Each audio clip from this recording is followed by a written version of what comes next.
Howdy ho, and welcome to Football Blue.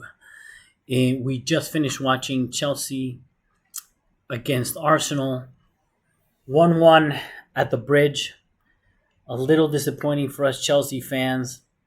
A little disappointing, I believe, for Arsenal fans. The result was deserved. I think that's what the natural conclusion of a game like this was. Both of us wanted or needed to win. Arsenal more so, but I think it's enough to keep the heat off of Arsenal. This showed that they're back in terms of play a little bit, but it wasn't enough to win at the bridge. So we'll go over some of the comments. From the very beginning, we were concerned that Palmer wouldn't play. He didn't, and we'll get into his performance here in a minute. In the first, so that was not a surprise. It was to some a surprise that James wouldn't play. We had Cucurella on the left. We had Gusto on the back, sort of the old school pre-James defense. Lavia gladly in the middle with Caicedo. Obviously, their center backs are Fofana and Caldwell. It's obvious nowadays. I don't know why. I think there's players that can challenge there, especially one of them that didn't have a great performance today that we're going to discuss. Or not a terrible, but not a great performance. Then Neto on the left, Palmer in the cam position, Madueke, our dear Noni on the right-hand side, and Jackson leading the line. We're facing an Arsenal that brought back from injury Odegaard, which had played a few minutes, I believe, against Milan, against Inter. He was not as sharp, but still influential and important to the game, especially an amazing pass that he makes for the goal. Obviously, we didn't track back on the right-hand side. Not sure if that's Noni or Gusto that should have been on that ball, or maybe even Lavia or Caicedo. But the point is, we didn't backtrack, left them alone on the back post, and certainly they scored on us, which was a sad venture. And we were lost for a little bit around that part of the game, but we didn't have a bad game. So in the first 10 minutes, I saw Madueke playing well, and Palmer doing this thing that I've been speaking about for a while already, where he was quote unquote found out a few games ago that he likes to play on that channel, that number 10 space between the right winger and the number 10 space, right? So on the right forward position. And since he can't get the ball there, in order to provide coverage, he's been dropping all the way back to the area of the left back.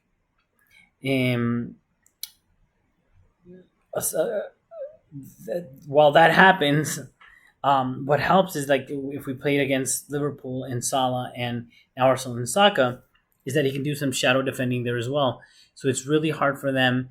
We build a little triangle there where we have one of the DMs potentially, and if not, it's Cole Palmer that's dropping down with Cucurella, and we can sort of cover Saka really well.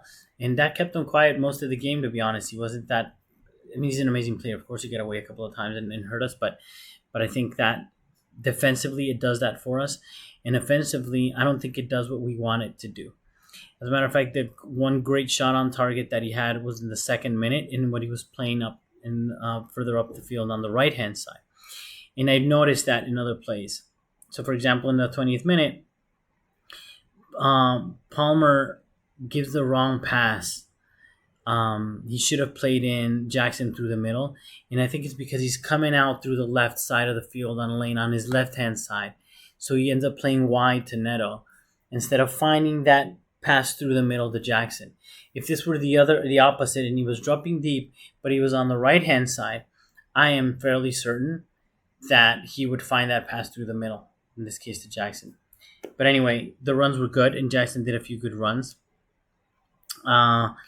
Then Neto started destroying Ben White and remained doing so throughout the game, and set up Gusto for a header that went wide.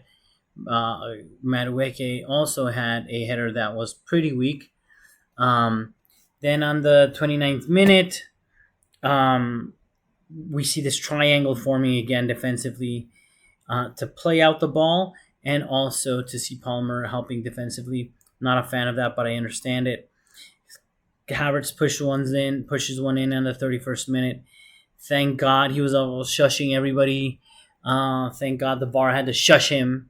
I was thinking, shut your face. That's the last guy I want scoring again. He hit a brace on the 5-0 on us last time. I'm still pissed, and I'm going to say this again, because why the hell did he not... Why the hell did we not win this time? 6 years, so now it's going to be 7 years that we haven't won at the bridge unless we run into him at a cup game. Anyway, after that sort of Havertz goal, I realized something that was true throughout the game. Sanchez and some of the defenders were not scared to clear the ball. And I think one of the most positive points I can speak about today, about this game, is that we weren't scared to boot the ball. Because as a matter of fact, I don't think every time Fofana, and certainly not Levi Cole, which I don't think he had the greatest of games, when they would play back to the keeper, you know how they have to run quickly wide to offer him options? We weren't doing that very well, so he found himself thank God, deciding to boot it and clear the ball. And at that point, he had done it 2 or 3 times, and he kept doing it throughout the game correctly and when needed, except for one time. And my note was, every single time we want to throw in, we held the ball. Even Nani was able to hold his defender up. And so we won the ball, we gained control, we got a foul. So they were all positive outcomes, all but one ball that was booted up. So I don't think we have to be scared of doing that anymore. I think if we have the ability to play from the back, but when it's high risk not to, the proof was there today. We can boot the ball up the field if we have to, and not concede these silly goals that we sometimes concede because we're trying to play out the back. Mudryk around the end of the first half was still running up and down the field with amazing defensive play, in the sense of fighting over the ball. Defensive play in terms of positioning, maybe in the goal, ends up being not there. Not sure if it was his responsibility, but fighting. He was pretty feisty. At the first half, I felt Palmer wasn't very sharp, very much on it. Then we come into the second half, and again, Odegaard magic, man. I mean, that's to ping that little ball. That's the kind of stuff that we need. The kind of stuff that we would be looking for, Palmer to do, right? If he's on his game, and he would be in that same pocket. He would be in that same space. He just doesn't find himself there anymore, and I don't know that tactical decision where that's coming from.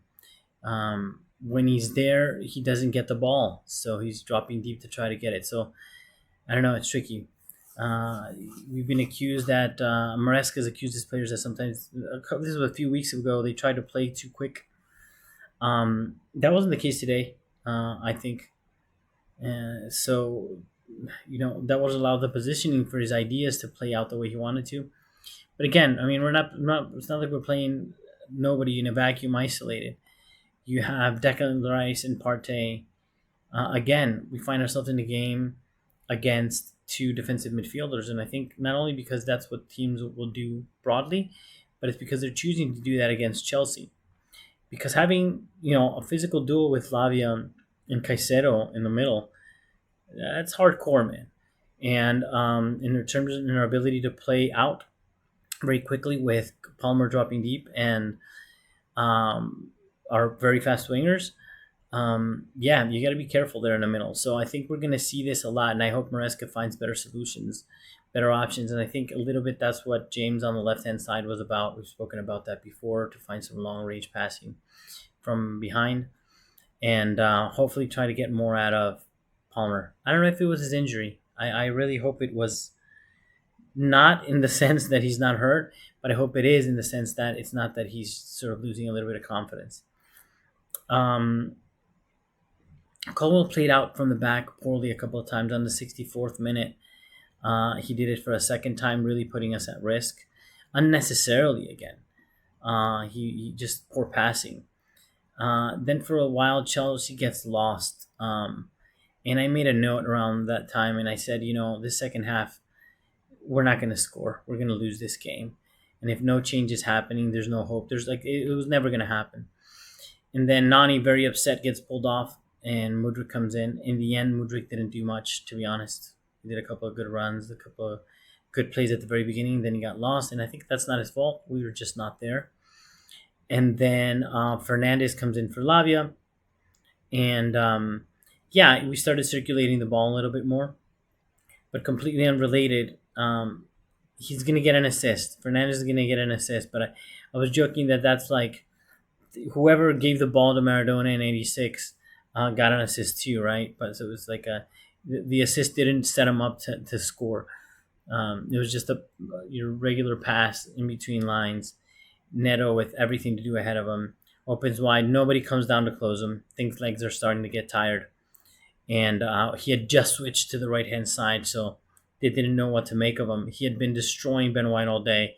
He's so quick. I love that player. I think he had an amazing man of the match performance, and obviously slots one in, bottom corner goal, celebrations, amazing. Really happy. And then Jackson a couple of times also. He did all right. He did good runs. He's always doing good runs. I think we're failing to find him in some of these runs.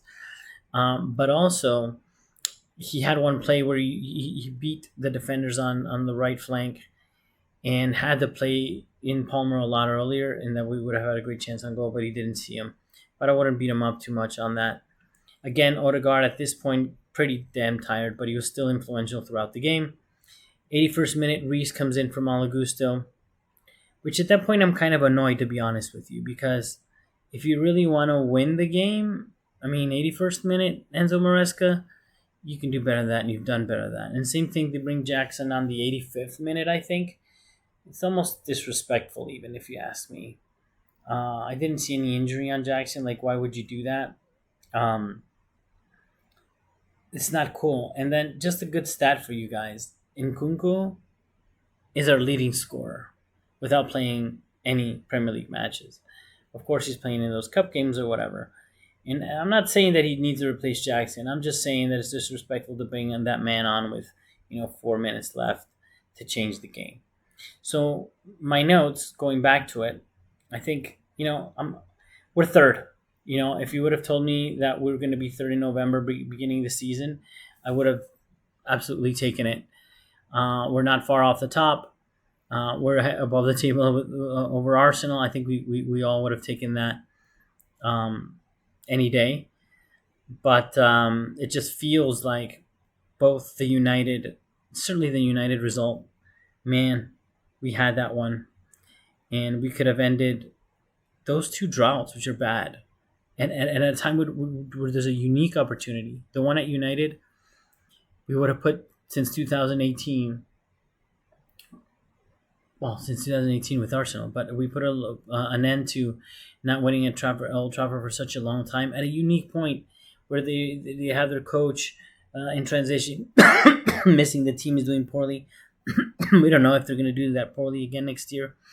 And then Arsenal right now, they had a dip in results. They're under pressure. Their coach is feeling some pressure for the first time in a couple of years again. They're being called out for not being able to take advantage of City's dip. And, we could have been the nail in their coffin and really put them in their place, to be honest with you. And we were unable to do it. So it hurts a little bit, but it wasn't a bad game. It was just bad in the sense that didn't happen. It was bad in the sense that we didn't see Cole Palmer sort of able to free himself and show us what he can do.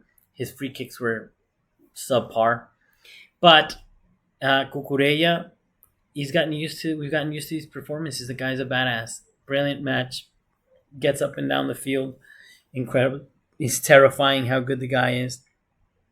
How aggressive his runs, how quick he is, how attentive he is to winning divided balls and such. And the same thing, Neto. Neto had, what a game, man. What a nightmare to mark that guy.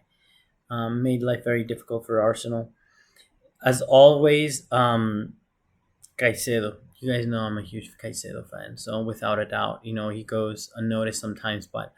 He wasn't that visible a couple of times in the match. But my God, does he get up and down the field. And he busts into players if he has to, recovering the ball. Very strong performance from him, absolutely. And I think Fofana did a good job. I like that Fofana, when things weren't great and things were a little, we were struggling to get out, he did a couple of runs all the way up until the next end of the field. That really throws defenses off.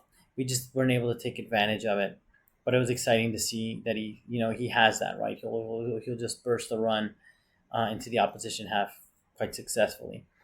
And Jackson had a quiet night. Mudryk didn't do much when he came on, and Palmer was a quiet. Those are the downsides. Where do you know the goods? And it's always positive to see Reece back into the field. So now we're off on international break. I don't know what I'm going to do without Chelsea. I suffer even when it's the week. I hate the summer because of it. But for now, I guess we're going to have to look at some international football. But Chelsea leave for the international break in the third position. Very exciting stuff. And let's look forward to our boys getting a good international break, performing well for the teams. No injuries. Hopefully everybody recover. And we're going to be back to cover the next matches coming up. Very excited. So everybody, enjoy the rest of your weekend. Another video to come during the week. Have a good one. Come on, you Blues.